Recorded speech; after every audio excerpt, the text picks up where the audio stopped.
The night was quiet on the Montana ranch. Stars filled the sky like scattered diamonds, and the only sound was the wind moving through the tall grass. Harold Vance sat on his wooden porch, holding a glass of whiskey in his wrinkled hand.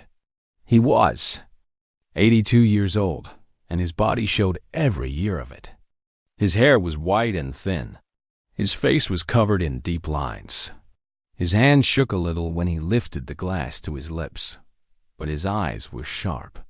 They had always been sharp. Harold had owned this ranch for 50 years. He had built the house with his own hands after coming home from the war. He had buried his wife under the old oak tree 10 years ago. His children had grown up and moved to cities far away. Now he lived alone, and he liked it that way. The silence gave him time to think. The stars gave him something to watch. Tonight, he watched them more carefully than usual. Something felt different. The air seemed to hum with a strange energy. Harold had felt this feeling only once before, a long time ago, in a jungle on the other side of the world. He had been young then. He had been dying then.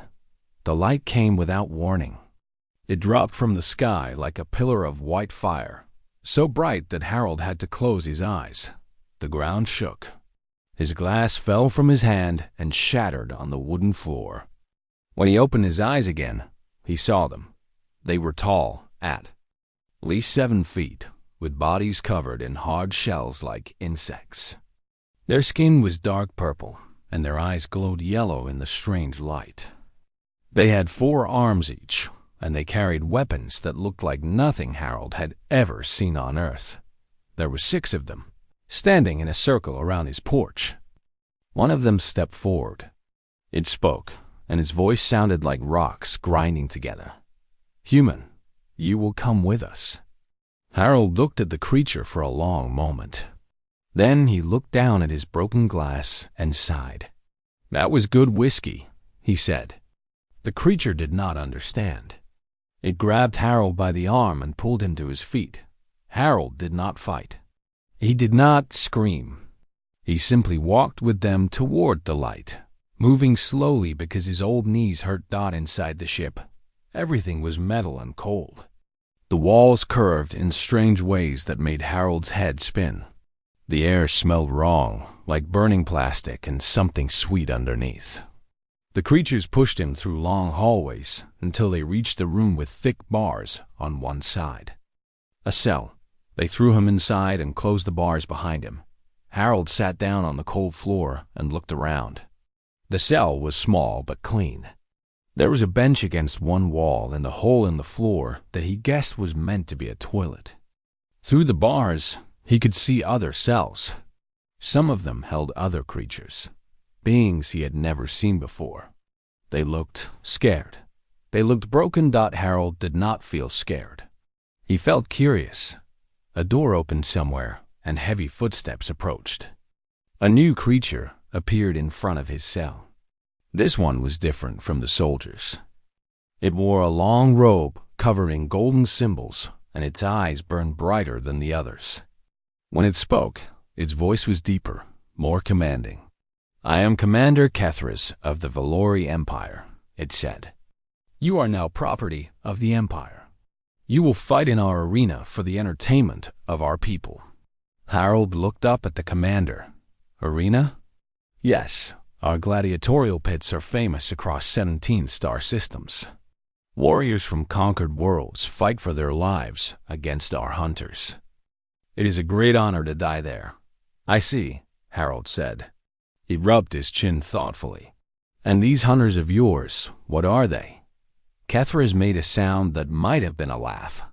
"The Kazul, the greatest predators in the galaxy. They have never been defeated.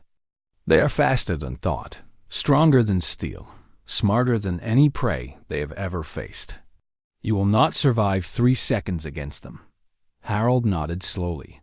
He seemed to be thinking about something far away. "The Kazul," he repeated quietly. "I have not heard that name in a very long time." The commander leaned closer to the bars. "You know of them? Know of them?" Harold smiled, and for a moment his eyes looked young again. Son, I educated the very first ones. Cathras stared at him. Then he laughed, a harsh and ugly sound. You are mad, old human. The Kazul have existed for 500 years. Your species still lived in caves when they were created. Harold shrugged. Time is funny when you travel between stars. The commander shook his head and walked away, still laughing. He thought the old man was crazy. He thought the old man was a fool. He was wrong about both things. Alone in his cell, Harold closed his eyes and let the memories come. They came like a flood, washing over him and carrying him back to another time, another place. A jungle filled with blood and fire, a light from the sky. Beings made of geometry and starlight. The architects. They had come to him when he was dying, when his blood was pouring into the mud and his eyes were closing for the last time. They had lifted him up and carried him away from Earth, away from everything he knew. They had shown him wonders beyond imagination. And they had asked him for help. Don, we need a teacher, they had said. We need someone who knows how to survive, how to fight, how to endure when there is no hope left. Harold had asked them why they chose him, a simple soldier from a small planet. Because, they had answered, your species is the most dangerous thing we have ever seen. You are weak and short-lived and fragile, but you never stop. You never surrender. You turn every disadvantage into a weapon. We want you to teach others how to do the same. So Harold had taught. For 3 years, he had trained hunters from across the galaxy. He had shown them patience and strategy and the psychology of fear. He had made them into something new. And then he had gone home and he had waited. Now, sitting in a cell on an alien ship, Harold Vance smiled in the darkness. He had waited 56 years for this moment. He had always known they would come for him eventually. Not the architects, but someone else. Someone who had forgotten the old lessons.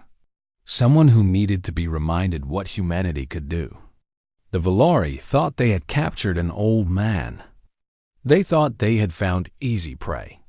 They had no idea what they had really taken aboard their ship. The year was 1969, and Captain Harold Vance was dying in a Vietnamese jungle. He had been leading his squad through enemy territory when the ambush came. Gunfire erupted from every direction. His men fell around him like puppets with cut strings. Harold took 3 bullets to his chest and 2 to his leg before he hit the ground. He lay in the mud, staring up at the green leaves above him. Blood filled his mouth. His heart beat slower and slower. The sounds of battle faded into a distant hum. He thought about his mother back home in Montana. He thought about the girl he had planned to marry. He thought about all the things he would never do. Then the light came. It was not like sunlight, or firelight, or any light Harold had ever seen. It was pure and white and somehow alive. It wrapped around him like warm water and lifted him up from the mud. The jungle disappeared. The pain disappeared. Everything disappeared except the light. When Harold could see again, he was somewhere else entirely. He lay on a smooth surface that felt like glass but was not cold. Above him, there was no sky, only endless darkness filled with stars. Around him stood beings that he could not quite understand. They had shapes, yes, but the shapes kept changing. One moment they looked like tall humans made of light. The next moment they looked like complex mathematical equations given physical form. Do not be afraid, said a voice that seemed to come from everywhere at once. We mean you no harm. Harold tried to sit up. His chest hurt, but when he looked down, there were no wounds. The bullets were gone. The blood was gone. He was whole again. What are you? He asked. We are the architects. We have watched your species since you first walked upright on your world. We have been waiting for the right moment to make contact.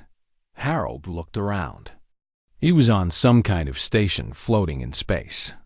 Through transparent walls, He could see planets and moons and things he had no name for. "Why me?" he asked. "Why not a scientist or a leader?" "Because we do not need a scientist or a leader. We need a teacher. We need someone who understands survival at its deepest level." Harold laughed, but there was no humor in it. "I'm a soldier. I kill people. That's all I know how to do." The architects moved closer. Their light wrapped around him gently. "You are wrong, Harold Vance. Killing is the smallest part of what you do. You survive. You adapt. You find ways to win when winning should be impossible. Your species has a gift that no other species in the galaxy possesses. You turn weakness into strength. You never give up." Harold was quiet for a long time. Finally, he asked, "What do you want me to teach?" "Everything," the architect said. "We are creating a new kind of warrior. Hunters who will bring order to the chaos of the galaxy. But they need guidance. They need to learn from the best. They need to learn from humanity." And so Harold's new life began. The architects brought him to a training facility on a moon that orbited a purple gas giant. There, he met his students. 37 species from across the galaxy, each one chosen for their potential. Some of them looked almost human. Others looked like nightmares made flesh. But Harold treated them all the same. He started with the basics. He taught them patience, the most important weapon of all. He made them sit in silence for hours, waiting for prey that never came. He taught them that the hunter who moves first often dies first. He taught them to watch and listen and think before they acted. Next, he taught them strategy. He drew battle plans in the dirt and made them study the great generals of human history: Alexander, Hannibal, Napoleon, Sun Tzu. He taught them that victory was won in the mind long before the first blow was struck, but his hardest. Lessons were about psychology. He taught them to understand fear, both in themselves and in their prey. Fear is a tool, he told them. Learn to control your own fear, and you become unstoppable. Learn to create fear in others, and you have already won. Among all his students, the Kazul were the most promising. They were an insectoid species with hard shells and sharp claws, fast and strong and deadly. But they were also simple. They relied too much on their natural weapons. They charged straight at their enemies without thinking. Harold changed that. He spent extra hours with them, pushing them harder than anyone else. He broke them down and built them back up. He taught them to think like humans, to use tricks and traps and misdirection. He taught them that the greatest hunter was not the strongest or the fastest, but the smartest. By the end, the Kazul worshipped him. They called him the first teacher, the soft one who made them hard. They carved his lessons into their shells so they would never forget. They passed his words down to their children and their children's children. 3 years passed on the station. But when the architects finally returned Harold to Earth, only 3 minutes had passed on his world. He stumbled out of the light and fell back into the mud of the Vietnamese jungle. The battle was still ending around him. No one noticed he had been gone. He walked out of that jungle alone. He went home to Montana. He built his ranch and married his girl and tried to live a normal life. But every night, he looked up at the stars and remembered. The architects had told him that they were hiding Earth from the rest of the galaxy. Humanity was not ready, they said. The galaxy was dangerous, and humans were still too young. But one day, they promised, one day humanity would take its place among the stars. Until then, they asked Harold to wait. So he waited. He watched his wife grow old and die. He watched his children grow up and move away. He watched the stars and wondered if anyone out there remembered the lessons he had taught. Now, lying in his cell on a Valori warship, he had his answer. The Kazul still existed. His teachings had survived for 500 years. And soon, very soon, he would see his students again. The Valori thought they were taking him to his death. They thought the arena would be his end. They did not understand. The arena was not his destination. It was his stage. The arena was a monument to cruelty. It rose from the center of the Valori capital city like a mountain made of metal and glass. 50,000 seats climbed toward the sky, filled with screaming spectators who had come to watch blood and death. Giant screens floated above the sand, showing the faces of the fighters who would die today. The air smelled like sweat and fear and something sweet that Harold could not identify. Guards pushed Harold through a dark tunnel beneath the stands. The roar of the crowd grew louder with every step. Other prisoners walked beside him, creatures from worlds he had never seen. Some of them wept. Some of them prayed to gods with strange names. Some of them simply stared ahead with empty eyes. A young girl walked next to Harold. She was human, maybe 16 years old, with dark hair and brown skin and eyes that burned with anger instead of fear. She wore a cheap dress that was torn and dirty. Around her neck hung a small golden cross on a thin chain. "You are from Earth?" Harold asked quietly. The girl nodded. "Snow Paulo. They took me 3 days ago." Her accent was thick, but her English was clear. "My name is Maria. I am Harold. Stay close to me, Maria. When the time comes, follow my lead." The girl looked at him with confusion. "What can you do, old man? You can barely walk." Harold smiled. "You would be surprised." The tunnel opened into blinding light. Harold stepped onto hot sand and felt the weight of 50,000 eyes pressing down on him. The crowd roared and laughed and threw things at the prisoners. Commander Kethris sat in a special box high above the arena, surrounded by guards and servants. His yellow eyes glowed with pleasure.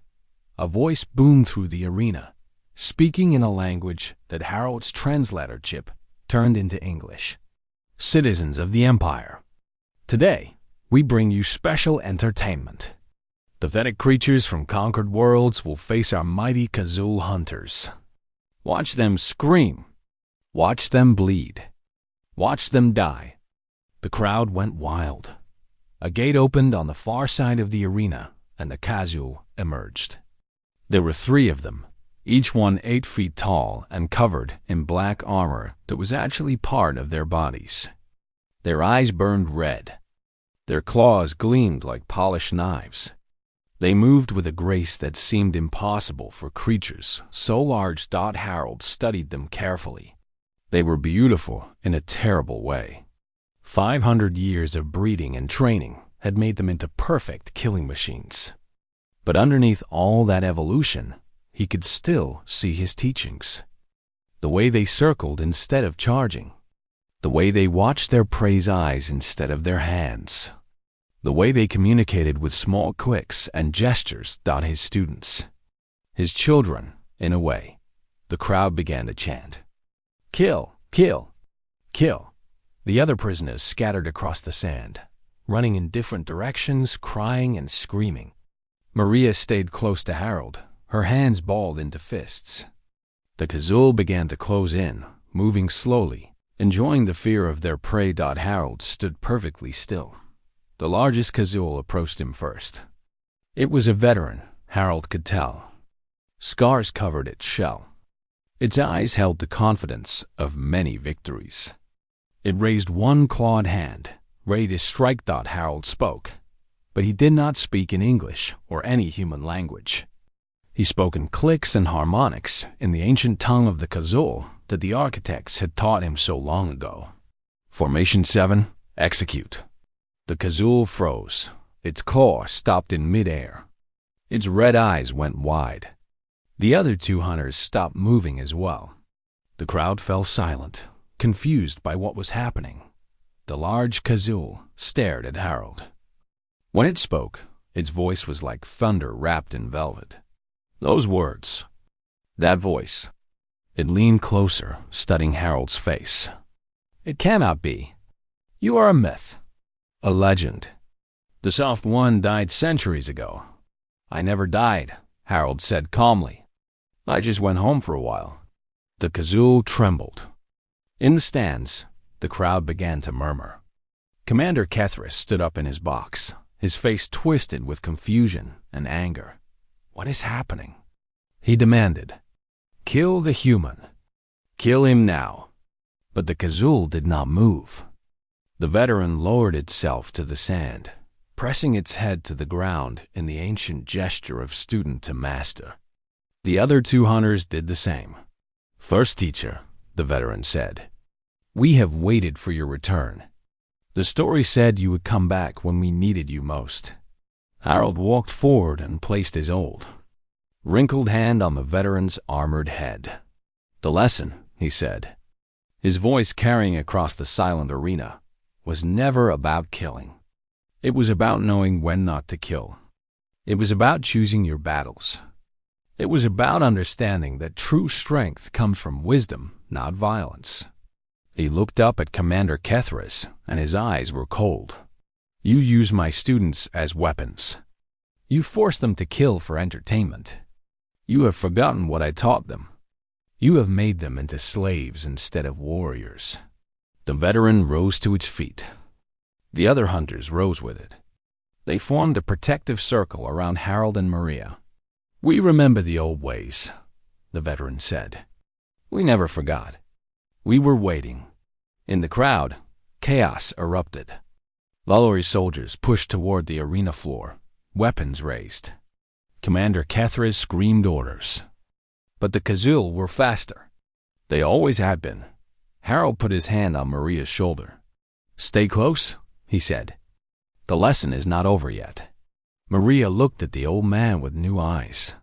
She had thought he was weak. She had thought he was nothing. Now she understood that she had been looking at the most dangerous person in the galaxy. The war for freedom was about to begin. Commander Kethris screamed into his communication device. His voice echoed through the arena like the cry of a wounded animal. Kill them all. Every soldier to the arena floor, now. Lalaurie troops poured through every gate. They carried energy weapons that glowed purple in the afternoon light. There were hundreds of them, maybe thousands. They formed lines around the sand, cutting off every escape route. Harold looked at the approaching army with calm eyes. He had faced worse odds in Vietnam. He had faced worse odds on the Architect's training station. Numbers meant nothing when you had the right strategy. He turned to the veteran Kazul. What is your name, student? I am Crixtel, first teacher. Third generation descendant of your original students. Crixtel. You and your hunters will protect the other prisoners. Get them to the gates beneath the arena. Do not kill unless you must. Crixtel clicked his mandibles in confusion. But the soldiers will slaughter us if we do not fight. Harold smiled. It was a dangerous smile, the kind that had made enemy commanders surrender in the old days. Who said we would not fight? I said do not kill unless you must. There's a difference. Lesson 4, Chapter 7. Understanding flickered in Crixtel's red eyes. Disable, not destroy. Fear, not death. A living enemy spreads terror. A dead enemy is just silence. You remembered. Good. Harold turned to Maria. Stay with Crixtel. Help gather the other prisoners. Maria grabbed his arm. What will you do, old man? What I have always done. I will teach. Harold walked toward the line of soldiers. He moved slowly because his knees hurt and his back ached. He looked like exactly what he was, a frail old human who should have died years ago. The soldiers laughed and pointed their weapons at him. One of them stepped forward. Surrender, human. Your death can be quick or slow. Choose. Harold stopped 10 feet from the line. He looked at the soldiers, counting them, measuring distances, calculating angles. His mind worked faster than it had in years. The old training was coming back, muscle memory written into his bones. I give you one chance, he said. Put down your weapons and walk away. No one needs to die today. The soldiers laughed harder. Energy weapons hummed as they powered up. Harold sighed. I warned you. He moved. It was not fast by young standards. It was not graceful by any standards. But it was efficient. Harold had spent his whole life learning how to survive with limited resources. He grabbed the first soldier's weapon and used it as a lever to throw the creature into its companions. He ducked under energy blasts that should have killed him. He used the soldier's own weight against them, pushing and pulling and redirecting until they were hitting each other instead of him. And while he fought, the Kazul followed his example. They swept through the arena like shadows made solid. They did not use their claws to kill. They used them to disarm, to disable, to create fear. Soldiers screamed and ran as the hunters appeared and disappeared, always where they were not expected. Lesson 12.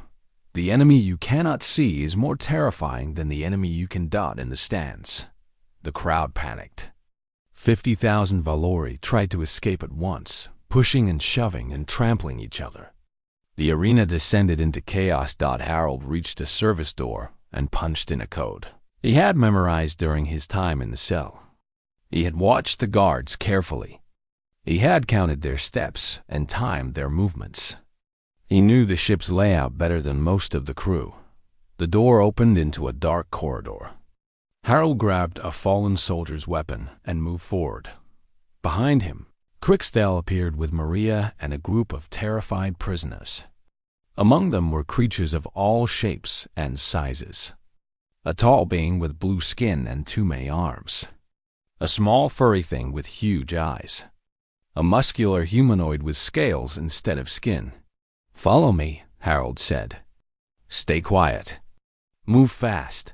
They moved through the ship like ghosts. Harold led them through maintenance tunnels and service corridors, avoiding the main hallways where soldiers were rushing toward the arena. He stopped at a large door sealed with electronic locks. The slave pits, Maria whispered. This is where they keep the other prisoners. Harold nodded. He had spent his time in the cell talking to those prisoners through the walls. He knew who they were and what they could do. A Torvaki engineer named Vel, who knew the ship's power systems. A Meshi telepath named Silence, who could coordinate their movements without words.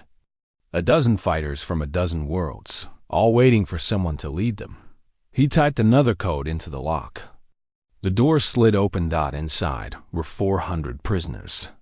They looked up with hollow eyes, expecting more guards, more pain, more despair. Instead, they saw an old human man with a stolen weapon and fire in his eyes. My name is Harold Vance, he said. The Valori think they are hunters. They think they are predators. They are wrong. A true predator does not cage its prey. It does not fight for entertainment. It fights for survival. He paused, looking at each face. Today, we are the predators. Today, we fight back. Today, we take this ship and fly it away from here. Anyone who wants to join me, stand up. Anyone who wants to stay a slave, stay sitting. One by one, the prisoners rose to their feet. Harold smiled. It was the same smile he had worn in Vietnam, in the jungles, in the mud and blood and fire. The smile of a man who had found his purpose again. Good, he said. Let's go hunting. The uprising had begun. The battle for the Valori warship lasted 6 hours. That it was not a clean fight. It was not an easy fight. Harold lost 37 people in those 6 hours. Prisoners who had survived slavery only to die in the struggle for freedom. He remembered every face. He always remembered. But in the end, they won. Commander Kethris was locked in his own brig, his golden robes torn and dirty. The Valori crew was confined to the cargo holds. The ship belonged to the freed prisoners now, a strange army of wounded creatures from a dozen different worlds. Harold sat in the captain's chair on the bridge. His whole body hurt. His hands were burned from fighting. His old heart beat too fast and too hard. But he was alive, and that was enough. Maria stood beside him, studying the star charts on the main screen. She had fought well during the uprising. She had saved 2 lives and taken none. Harold was proud of her. "Where do we go now?" she asked. Harold pointed at a small blue dot on the edge of the chart. "Home. We go home." The journey to Earth took 3 weeks. During that time, Harold did not rest. He could not rest. There was too much to do. He sent messages through ancient communication channels, codes that the architects had given him long ago. He did not know if anyone would answer. He did not know if the architects were still watching. But he had to try. On the 5th day, the answers came. First, a single Kazul ship appeared beside them. Then another. Then a dozen. The descendants of Harold's original students had heard his call. They came from across the galaxy, abandoning their Valori masters, answering the voice of the first teacher. By the time they reached Earth's solar system, 50 ships flew in formation behind Harold's stolen warship. 50 crews of Kazul hunters, all loyal to the old man who had given their ancestors purpose. Earth's governments detected them at the edge of the solar system. Panic spread across the planet. Military forces prepared for war. People prayed and screamed and said goodbye to their loved ones. They thought the end had come. Then Harold's message reached them. His face appeared on every screen on the planet, broadcast from the warship's communication array. He looked old and tired and completely calm. "People of Earth," he said, "my name is Harold Vance. I was born in Montana in 1944. I served in Vietnam. In 1969, I have been missing for 3 weeks." He paused. "I have a lot to explain." The world went silent. Harold told them everything. He told them about the architects and the training station. He told them about the Kazul and the Valori. He told them about the uprising and the flight home. He told them that humanity was not alone in the universe and never had been. "The galaxy is a dangerous place," he said. "There are empires out there that would enslave us or destroy us without a second thought. But there are also friends, allies, beings who believe in freedom and justice and the right to choose your own destiny." He gestured to Crystal, who stood beside him on the bridge. "The Kazul are not our enemies. They are our students, and we are theirs. They have much to teach us, and we have much to teach them. Together, we can face whatever comes." The world did not know how to respond. Some people celebrated. Some people hid. Some people called Harold a liar or a traitor or a fool. Politicians argued. Generals planned. Scientists demanded evidence. But in the end, none of that mattered. The ships were there. The aliens were real. Humanity had joined the galactic community, whether it was ready or not. The architects finally revealed themselves 1 week after Harold's return. They appeared in the skies above every major city, beings of light and geometry that spoke in voices like music. "We have watched you for a long time," they said. "We hid you from the galaxy because we thought you were not ready. We were wrong. You were always ready. You simply needed the chance to prove it." The months that followed changed everything. Harold established the first human Kazul Academy on the grounds of his Montana ranch. Students came from both species to learn from each other. Humans taught creativity and adaptability and the stubborn refusal to give up. Kazul taught discipline and patience and the ancient wisdom that Harold had given them 500 years ago. Maria became Harold's first human graduate. She had grown during the journey home, becoming stronger and smarter and braver than she ever knew she could be. When she received her certificate, Harold shook her hand and smiled. "You remind me of myself," he said. "That's not a compliment. It means you'll work too hard and sleep too little and never be satisfied with anything less than your best." Maria laughed. "Sounds like a good life to me." The Kazul chose a new name for themselves. They were no longer slaves of the Valori Empire. They were Vanskin, students of the first teacher, children of humanity in all the ways that mattered. A reporter asked Harold, near the end of his first year back on Earth, why the architects had chosen him all those years ago. Why a wounded soldier in the jungle? Why not someone special? Harold sat on his porch, watching the sunset paint the Montana sky in shades of orange and gold. Kazul and humans trained together in the fields below, their laughter mixing with the evening wind.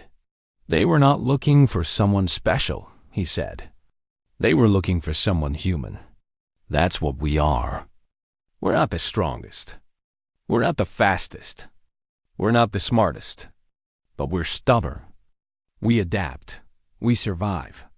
We never give up, even when giving up is the smart thing to do. He picked up his glass of whiskey and raised it toward the stars. The galaxy thought they understood hunters. They thought they knew what it meant to be a predator. They were wrong.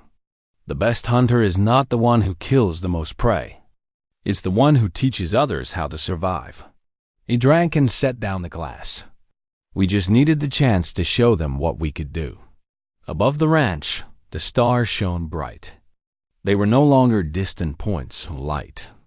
They were destinations waiting to be reached. Dot and humanity, stubborn and brilliant and impossible humanity, was finally ready to reach them.